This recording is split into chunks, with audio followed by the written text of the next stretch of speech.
Okay, the Catalan Dragons may not be able to defend their Challenge Cup title this season. Toulouse and Toronto are refusing to play in the Challenge Cup this season. It all stems for the fact that overseas non-English teams that play in the Super League structure, so the three teams, as before mentioned, have to pay a £500,000 deposit to enter a competition that should be open to all teams that play in the Super League, Championship, and League One structures. Um, the RFL should hang their heads in shame. If you're an English team, you don't have to pay this fee. So not a single English team is affected.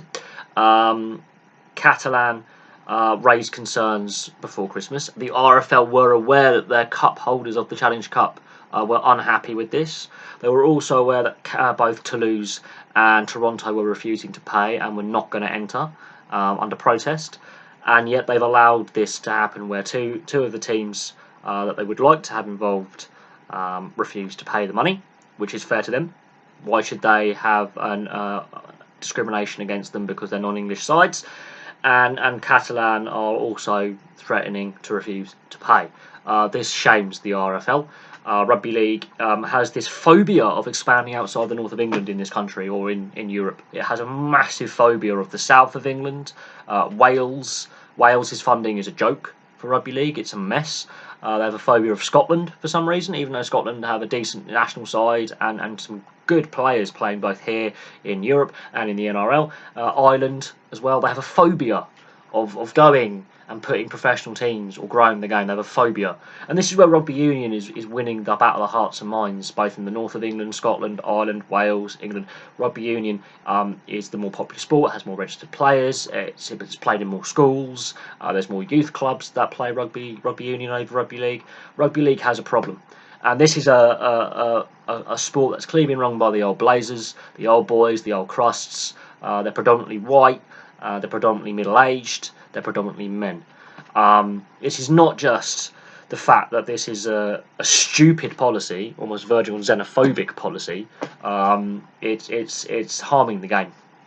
It's harming the game completely and utterly. This is why the NRL is so superior. The NRL was like, yes, okay, we might want to play some games in Papua New Guinea on the road. We might want to play games in Darwin and Perth. We might consider expanding the sport into Perth, into the Southern Island of New Zealand, maybe into Adelaide. Rugby League in the UK is like, oh, you're not from the north of England. Oh, we don't really want you paying, entering this competition without paying a large sum of money. The RFL is broke. They have made a massive loss the last couple of years. They're like 3-4 million in losses.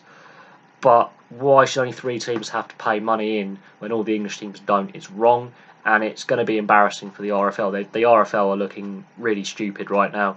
Toulouse have got a great Challenge Cup history. I remember their historic underdog win against Widnes. I think they got to a semi-final in the Challenge Cup about a decade or so ago, or 14 years ago, something like that. I remember watching that cup run Toulouse had. They were part-timers at the time, and they really gave it a go. And that spurred teams like Catalan to be formed. Out of two teams in Perpignan was Toulouse's run about, I would say, 14, 15 years ago, spurred Catalan into formation, and it gave a growth spark to rugby league in France that had been missing for the better part of a decade or so. Toronto Wolfpack, they've been a joy to watch, and yeah, okay, they're a bit more ill-disciplined than a Super League side, but I enjoyed watching them in the Challenge Cup last season and seeing their progression, and getting them on the TV was good, and it's been a positive for the Toronto area, and the Canadian market has really bought in. And then to punish these sides for growing the game in where they're playing is wrong. Catalan made history last summer, and this is a step backwards rather than a step forwards. But there we go, that's my view on it. I think the RFL needs to have their heads checked. I think the Blazers and the old crusts in charge really need to hang their heads in shame. Whoever came up with this idea that the non-English side should have to pay £500,000 each to enter deserves to be fired on the spot. I have no idea. Why don't the English sides have to pay this money? Rugby League does not have that kind of money floating around at most levels. It's losing the battle to Rugby Union massively. They play it now in summer. It's competing with cricket, but they are losing the battle with the other code. They've got less registered players, less schools play the sport. There's less clubs that play the game. They are losing the battle, and they're they're risking the sport's future and development by this archaic, xenophobic, protectionist policy. That's all it is. It's doing nothing. It's doing nothing to help the sport. A sport that has had so many negative headlines over the years for various player indiscretions and betting scandals and players getting done for drink and drugs and steroids. And this is a sport that needs some positivity and some growth. And for some reason, the RFL are very phobic of expanding the game outside the north of England, which limits the player base, limits the fan base, and limits the revenues that the sport can get. The sport is crying out for investment, crying out for a better TV deal, crying out for new talent, and they're putting barriers in the way to all those things and making it harder for the sport to develop, grow, and mature. But there we go, that's my view on it. I think the RFL have made a terrible mistake. I think they've shown themselves to be very out of touch, and they risk harming the sport going further forward. And I wouldn't be surprised if Toronto, Toulouse and Catalan then possibly they might go on strike and refuse to play in the regular season as well, which will have knock-on effects.